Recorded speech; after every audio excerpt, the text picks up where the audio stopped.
এদিকে ৪ বছর আগে ময়মনসিংহ থেকে হারিয়ে যায় এক শিশু।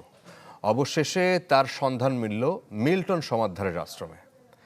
এক ভিডিও দেখে সন্তানকে ফিরে পেতে ঢাকার সিএমএম আদালতে আবেদন করেছেন ওই শিশু তাইবার বাবা।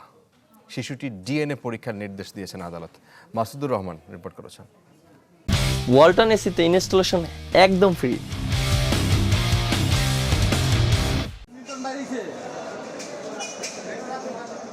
সময়ের আলোচিত সমালোচিত এক চরিত্রের নাম মিল্টন সমাদদার। মাসখানেক আগেও যিনি মুখোশ পড়েছিলেন একজন সমাজ সংস্কারকের, মাস পেরোতেই প্রতারণা, মানব পাচার সহ একাধিক মামলায় তার ঠিকানা এখন কারাগারে। এবার ভিন্ন এক গল্পে আলোচনায় মিল্টনের আশ্রম। ময়মনসিংহের তোফাজ্জল হোসেন বছর 4 আগে হারিয়ে যায় একমাত্র সন্তান তাইবা। বহুদিন খুঁজেও মিলছিল না ছোট্ট তাইবার সন্ধান।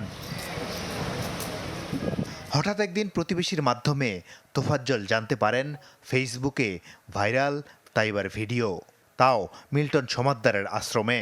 সন্তানের খোঁজে এসে মিল্টনের হাতে মার খেয়ে ফিরতে হয় ময়মনসিংহে। মিল্টনের সাম্রাজ্যের পতনের খবরে সন্তান ফেরত পেতে এবার আইনের আশ্রয় নেন তোফাজ্জল। আমি বিচার নেওয়ার পাইতেছি না, পাওয়া গেছে বাচ্চাটা দিতেছে না। আমি শরীরে রক্ত চলো, আমি আমার অভিজ্ঞতা নেই। রোববার ঢাকার সিএমএম আদালত আদেশ দেন 21 মে তাইবাকে হাজির করতে হবে।